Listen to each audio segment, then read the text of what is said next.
1, 2, 3. Salut tout le monde!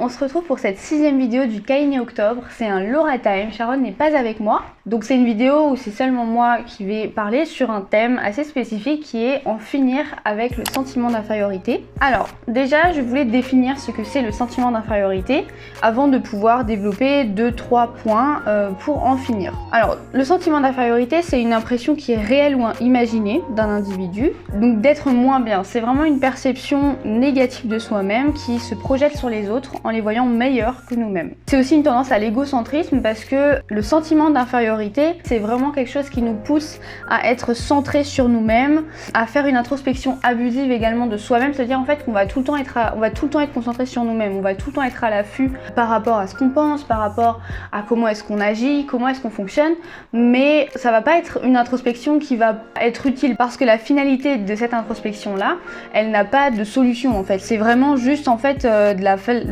la flagellation constante, si on peut dire ça comme ça. On est tout le temps en train de se dévaloriser soi-même à l'intérieur. On est tout le temps en train de mal voir en fait ce qu'on fait. On voit tout le temps le négatif chez nous. Et pourquoi est-ce que je dis que c'est égocentrique aussi? Parce que ça va vraiment se répercuter dans tout ce qu'on fait avec les autres. Ça veut dire que toutes les activités qu'on va faire avec les autres, quand on va passer du temps avec quelqu'un, quand on va discuter avec des personnes, qu'on va voilà, même être à plusieurs, ou dès qu'on est en groupe en fait, on va tout analyser sous notre propre angle. Ça veut dire qu'on va voir quelqu'un fonctionner, on va voir une personne faire quelque chose ou nous parler de quelque chose, on va tout le temps interagir avec ça en fonction de nous. Ça veut dire que bah voilà, maintenant disons que je suis en cours, je parle avec une pote, elle va me parler par exemple de son projet, bah je vais en fait, au lieu genre d'être juste concentrée sur ce qu'elle me dit par rapport à ce qu'elle fait, dans ma tête je vais commencer à me dire oui mais moi j'ai pas fait ça comme ça, ah oui, en fait ça va tout le temps rebondir sur moi-même. Donc c'est vraiment de l'égocentrisme et une introspection vraiment à outrance. Et la particularité vraiment en fait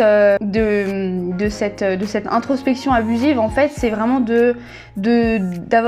c'est vraiment une incapacité en fait à faire face à ses défauts pour évoluer. Ça veut dire en fait qu'on va vraiment avoir un manque de perspective, on va seulement en fait voir le négatif chez nous et rien d'autre. Il n'y aura pas de solution, il n'y aura pas de réflexion sur des solutions, ce sera pas en fait une comparaison on va dire qui est positive, qui apporte une plus-value en fait, c'est plutôt une mauvaise comparaison et c'est vraiment le sentiment d'infériorité emmène vraiment ça. Donc ça c'est vraiment pour la partie définition, c'est pas exhaustif, il y a beaucoup de définitions qui existent sur ce sujet, il y a toute une psychologie aussi qui s'est développée autour du sentiment d'infériorité, mais globalement on peut dire que c'est ça. Et d'un point de vue aussi enfin voilà, je vous rapporte aussi ce que moi j'ai pu observer par rapport à ça. Et donc maintenant moi j'ai réfléchi à 3 points en fait pour finir avec le sentiment d'infériorité, pour vraiment en finir.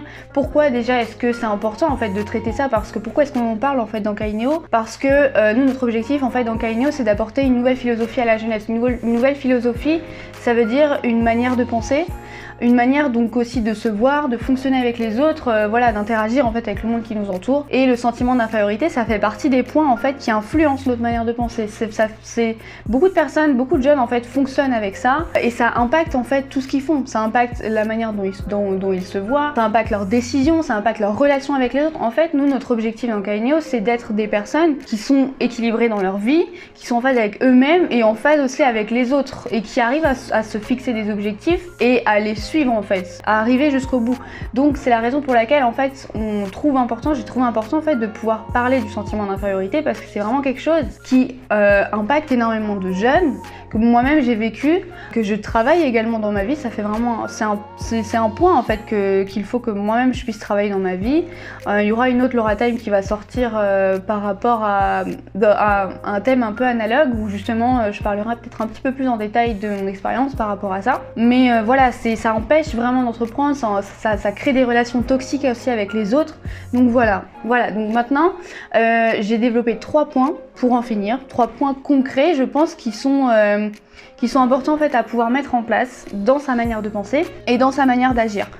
Le premier point, c'est savoir en fait se faire violence pour ne plus écouter ses émotions. C'est vraiment important en fait de ne plus écouter ses émotions parce que quand on a ce problème-là du sentiment d'infériorité, on suit énormément en fait ce qu'on ressent. C'est aussi beaucoup les personnes qui vivent le sentiment d'infériorité, c'est des gens qui sont très dépendants de leurs émotions, qui ont du mal à maîtriser leurs émotions et c'est souvent donc des émotions négatives négatives bien sûr, qui conduisent en fait à vraiment dans une spirale, on va dire, dans les pensées très négatives.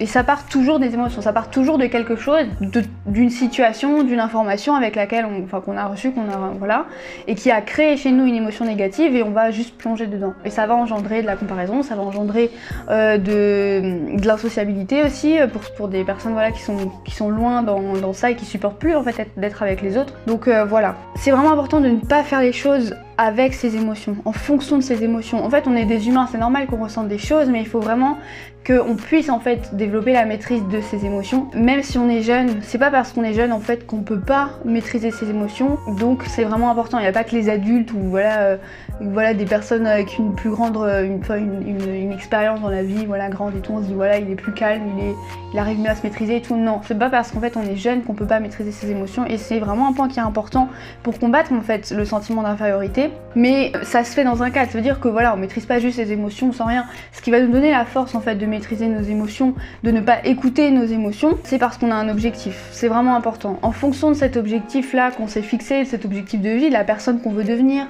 ce qu'on veut faire aussi dans la vie, vraiment les standards aussi qu'on se fixe, c'est ça qui va nous donner la force parce qu'on va avoir ça à l'esprit, on va dire non, là je peux plus fonctionner comme ça, je peux plus me voir comme ça et ça va vraiment aider à mobiliser la détermination nécessaire pour en fait se faire violence et ne plus écouter ses émotions. Et je sais d'expérience que c'est vraiment difficile à faire. Mais c'est capital, c'est extrêmement important. Donc en fait c'est vraiment aussi se forcer à faire les choses, se forcer à faire ce qu'on a à faire, se forcer à suivre ses objectifs en fait, peu importe les circonstances. Les circonstances ça peut être des moments où on est moins en forme, où on rencontre plusieurs échecs, où on est face à plusieurs en fait difficultés dans notre vie qui peuvent emmener en fait à de la lassitude, à entrer dans un mood en fait négatif qui favorise vraiment le sentiment d'infériorité. Et la maîtrise de ses émotions et cette capacité en fait à combattre, à devenir fort finalement, ça se développe vraiment en fait dans le fait de se forcer à continuer à avancer, continuer à faire ce qu'on a à faire, peu importe ce qu'on peut ressentir. C'est vraiment en fait concrètement éteindre en fait son cerveau. À des moments, faut arrêter de penser, faut arrêter d'écouter ses pensées et juste en fait continuer à avancer, continuer à faire ce qu'on a à faire. Donc finalement, c'est apprendre en fait à devenir fort, apprendre à devenir combatif aussi dans ses pensées pour maîtriser ça. Et au fur et à mesure, en fait, ça va permettre à ce qu'on se détache de tout ce qui engendre en fait le sentiment d'infériorité. Le fait de s'accepter aussi tel qu'on est, de faire face en fait à ses défauts, parce que souvent en fait on se voit très mal. Les personnes qui ont ce sentiment d'infériorité, c'est des personnes qui se voient très mal, qui se détestent.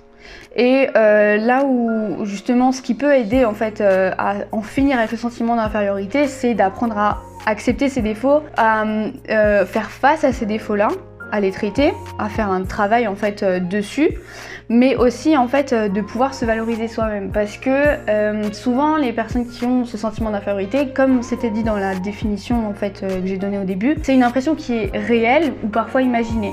Donc en fait, imaginer, ça veut dire que on va être juste fixé sur le négatif tout le temps vers le négatif. C'est vraiment une exigence qu'on se met sur soi-même qui est exagérée, qui manque d'équilibre, je dis pas qu'il faut pas avoir d'exigence sur soi-même, mais faut pas que ça soit à outrance en fait. Et du coup ça fait que on ne se valorise pas soi-même, qu'on voit pas ce qu'on fait de bien. Souvent en fait on va être focalisé sur les autres, on va dire ah mais telle personne elle a fait ça, telle personne a fait ça, mais on voit pas ce que nous-mêmes on a fait dans notre propre vie.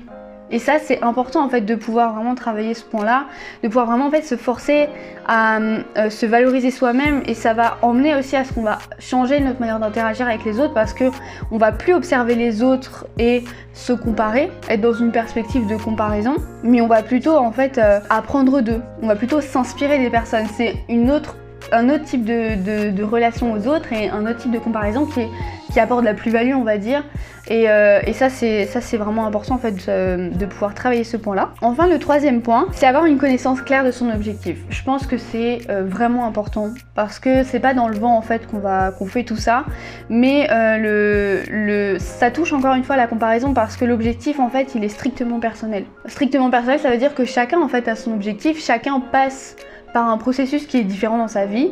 Peut-être que toi, à une période où tu étais vraiment en train de te battre contre plein de choses qui étaient pas forcément faciles, on va dire, imaginons maintenant tu cherches une alternance, tu trouves pas d'alternance, ta pote, elle trouve une alternance super facilement et tout. Du coup en fait ça peut faire que voilà, ton objectif en fait, c'est comme si ça vient remettre beaucoup de choses en question, mais il faut vraiment avoir conscience en fait que ton objectif il est strictement personnel, ton chemin il est strictement personnel, tu passes par des phases, les d'autres personnes vivent pas forcément la même chose, mais ça veut pas dire en fait que ta vie elle est hyper pourrie et que la vie des autres elle est super bien et que du coup t'es moins bien que les autres, rien à voir en fait, c'est juste avoir conscience en fait que ton objectif il est strictement personnel, ta manière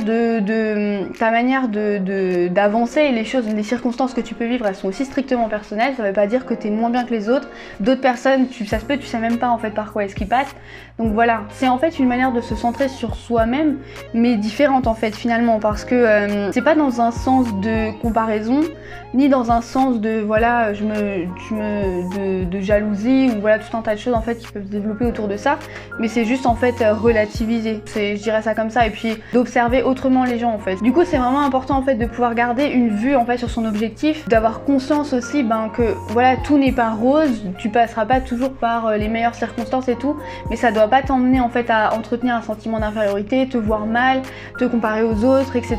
Mais c'est plutôt avoir conscience que toi tu suis ton chemin, les autres suivent leur chemin, apprendre des autres, changer vraiment aussi la relation qu'on a avec les autres. Donc voilà, c'était ce que je voulais dire par rapport au sujet d'en finir avec le sentiment d'infériorité. J'espère que la vidéo vous a plu. Abonne-toi à notre chaîne YouTube, mets la cloche pour être informé des prochaines vidéos qui vont sortir dans le Kaineo Octobre. Abonne-toi à notre compte Instagram kaineo.ls et Kaineo Project, le compte Instagram de notre association. N'hésite pas à laisser un commentaire, à laisser un j'aime également pour nous soutenir, ça nous fera super plaisir. Et bien sûr, si c'est pas nous, c'est qui? Bye.